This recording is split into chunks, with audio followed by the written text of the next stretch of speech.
Hi, welcome. In this video, I'd like to take a minute to talk about why it's really important that when you're doing the more intensive script changing exercises via using the leash, that you really go in with a really good state of mind, that you've had your cup of coffee, you feel good, you feel rested, so that you can invest in those 3 or 4 minutes in a really focused way so that you're not feeling unbalanced and frustrated when a dog is offering up a certain level of resistance and challenge, that you're able just to redirect that and that you're very calm, because that really matters. The dog really does feel what's coming through your end of the leash as it pertains to how you're thinking. You want to make sure that your thinking is very level, that you're not upset, you feel very confident, and so it plays a huge role in that.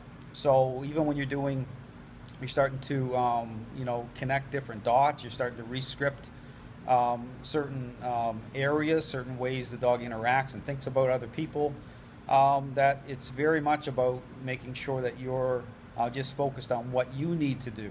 You're focused on your next moment. You're not focused on the dog's level of resistance and challenge. In fact, whatever your dog does, the movements they make and what they do, how they respond to the script, all it does is just works into another moment in a very smooth and fluid way. So that way the dog is, challenge itself doesn't become a problem. And so when you're doing these exercises, understand that's what they are. You have to treat them just as a script changing exercise. So you want to go into it and you want to stop while you're ahead. That's the other thing, is getting a sense of when you do it, just do it for a very short period of time. Your goal should be maybe on 3 or 4 follower moments, and everything else that's happening just leads into another moment. It's all about just focused on technique. Everything's about technique, and that way you're not escalating the situation. Even when you're using the leash effectively with challenge, you're able to redirect that. And also the method itself, what you'll see is just, I use the example as the tide coming in and out, just like waves kind of hitting the shore and then kind of just following the path back out again. That's how the script comes together. It's not about trying to hold your dog into the sit position and try to lock them in. What you're focused on is just like creating your moment. The dog is going to perhaps resist and go certain directions, and it's just understanding how to follow that flow. It's like letting steam coming out of the kettle a little bit, but you're still in control. That's the key point. You're just focused on the next moment, understand, okay, I've got 4 or 5 really good moments, and then stopping while you're ahead. Okay, understand that you're only going, I talked about this on a prior video, you're only going to gain so much of that lead position every day, okay, through these script changing exercises. You're not going to gain it all at once. So it's really important not to get frustrated. You have to see it as a journey. You have to invest properly into the script changing exercise and knowing when to stop. You want to stop on a good note, which means a good moment, so that perhaps today I may have done 2 or 3 good script changing exercises on the leash. Of course, I talk about off leash too, the consistency of that, why it's important to see it within the framework of relational change. So you'll see how these moments all come together through on and off leash technique.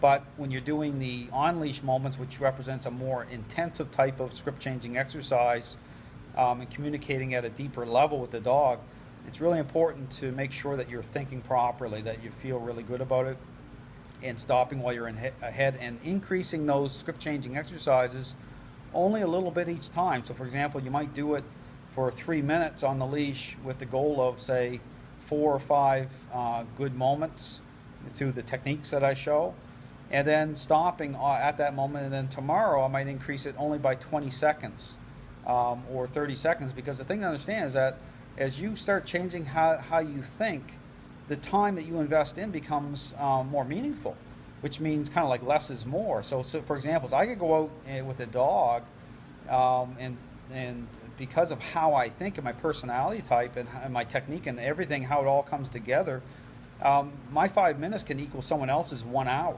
okay? But again, you have to be careful of that, because if the contrasting is such that I may not be able to handle certain dogs, so therefore I'm going to want to work off or coach that dog owner because it's going to be too much. for that dog. Not because I'm doing anything differently at the physical level. You're not necessarily going to see, look at me and say, well, he's more aggressive with his technique than the other. That's not it at all. It's about personality type. It's about thinking. So therefore, the holes are closed in my psychology. The dog senses. The dogs really do sense that. They know. They can like almost like see the future. So that connection's extended. This is why you'll see people get bitten very fast before the leash even moves. Just think about that. It's because that dog senses and knows where that person is standing in nature, and it's going to challenge that very quickly.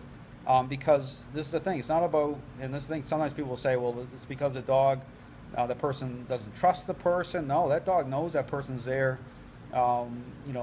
Has the authority to be there. Is it there that person's giving them the permission? So that dog is actually extending that pack connection, saying, well, I don't know if Dale's here for 1 minute or 1,000 years.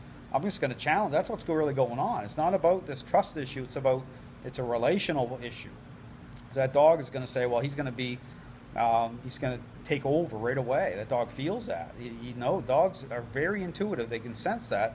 And that's why you see bad things happen to people when they're taking the leash and interacting with dogs, because that dog is saying there's no way, because they know how it's going to end relationally. Not just within that moment itself, but they can see the future. So that's why they'll put a lot of challenge on people.